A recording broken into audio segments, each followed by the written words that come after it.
Right, this is current situation we're in. Fettle don't flare him up, cut everything out that don't need to be there. Obviously we're going to have a plate welded in bottom. Just trying to get engine to sit nice. It's lovely there.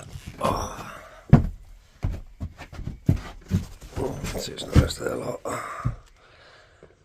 She'll be a goer, tell you that. We've just got another engine and all. Honda GX200. So if we can get another frame, I would like a bigger frame.